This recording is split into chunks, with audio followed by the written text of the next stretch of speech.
Dictation शुरू होगी 3 second बाद। Ready, start. मनुष्य एक सामाजिक और सांस्कृतिक प्राणी है।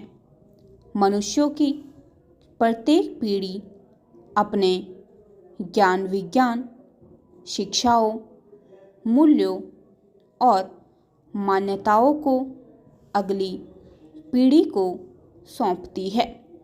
बहुत से मूल्य और शिक्षाएं बच्चों को परिवार से मिलती थी और बहुत सी शिक्षाएं विद्यालय में, परंतु वर्तमान परिदृश्य यह है कि जहां संयुक्त परिवार टूटकर एकाकी परिवारों में और एकाकी परिवार नैनो फैमिली के रूप में विभाजित हो रहे हैं, वहां पर परिवार में बड़े बुजुर्ग नहीं होते जो बच्चों को किस्सों कहानियों के द्वारा शिक्षा दे सकें।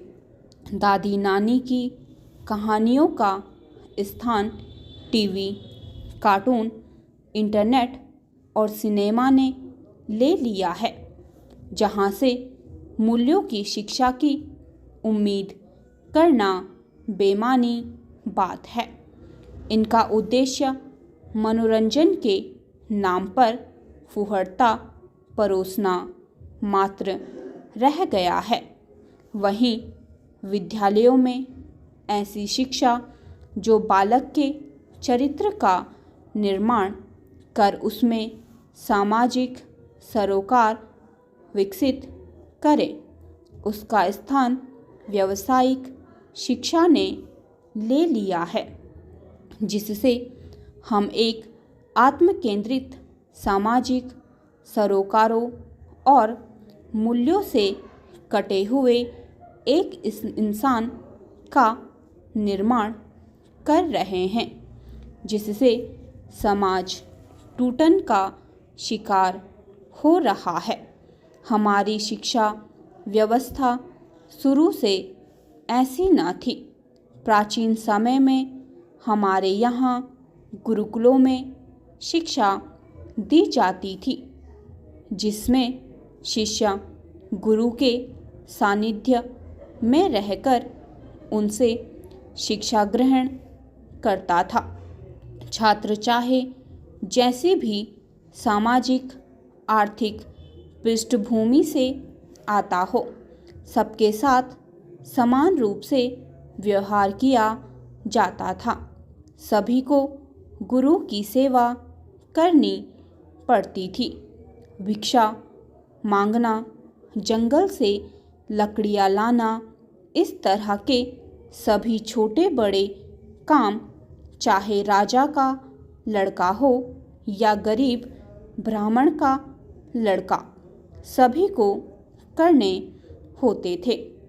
परंतु इस शिक्षा व्यवस्था की सबसे दोषपूर्ण बात यह थी कि यह सबको समान रूप से उपलब्ध नहीं थी। समाज वर्णाश्रम व्यवस्था पर आधारित था। सबको अपने वर्ण के अनुरूप कार्य करना पड़ता था। ऐसे में जो वर्णाश्रम व्यवस्था में सबसे निचले पायदान पर थे, उनके लिए शिक्षा उपलब्ध नहीं थी और वह जीवन भर उस छोटे काम को करने के लिए अभिशप्त थे, जिनको करने की आज्ञा उन्हें वर्णाश्रम पर आधारित सामाजिक व्यवस्था देती थी। एकलव्य की कथा तो बहुत प्रसिद्ध है, जिसमें उसके निम्न कुल में संबंध रखने के कारण गुरु द्रोणाचार्य ने उसे शिक्षा देने से इनकार कर दिया था। इस प्रकार हम देखते हैं कि प्राचीन काल में हमारी शिक्षा व्यवस्था मूल्यपरक शिक्षा देने में समर्थ थी, परंतु यह सबको समान रूप से उपलब्ध नहीं थी। मध्यकाल में मकतब और मदरसे शिक्षा के प्रमुख केंद्र थे। स्टॉप।